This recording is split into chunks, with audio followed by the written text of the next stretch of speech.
Hi friends, నమ్మక రుచి ఛానల్కి స్వాగతం అండి. ఇప్పుడు నేను ఇలా కోడిగుడ్లు, పచ్చి రొయ్యలు, వంకాయ, టమాటో పులుసు అండి.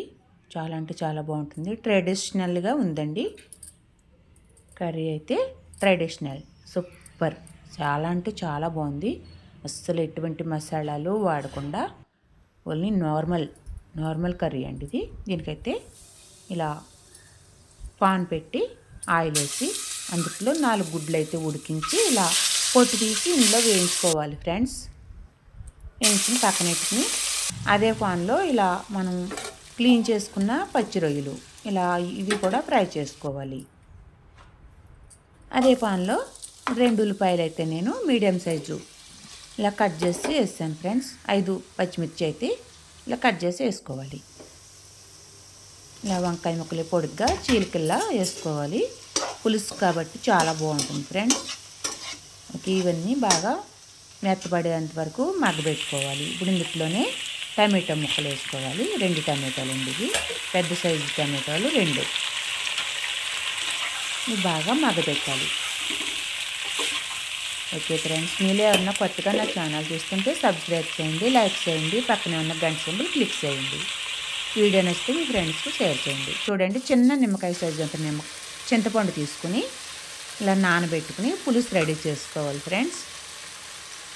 ఒక స్పూన్ పసుపు, ఒక స్పూన్ సాల్ట్, ఒక స్పూన్ కారం వేసి బాగా మగ్గబెట్టాలి.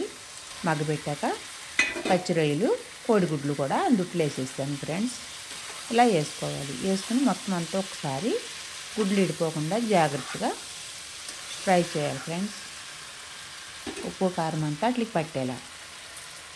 ఇప్పుడు ఆ నిమ్మకాయ సైజు అంతా చింతపండు తీసుకుని ఇలా రసం తీసుకుని పోసుకోవాలి. అవి పోసుకున్నాక మనకి ఎంతైతే పులుసు అవసరం ఉంటుందో అంతా ఇంకో కొద్దిగా నార్మల్ వాటర్ పోసుకోవచ్చు.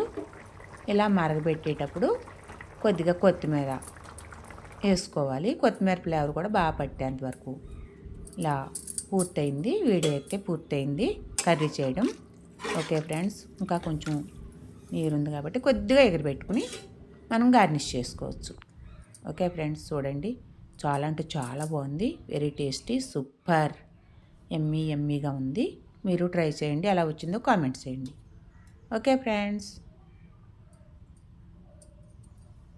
పచ్చిరొయ్యలు, కోడిగుడ్లు, టమాటో, వంకాయ పులుసు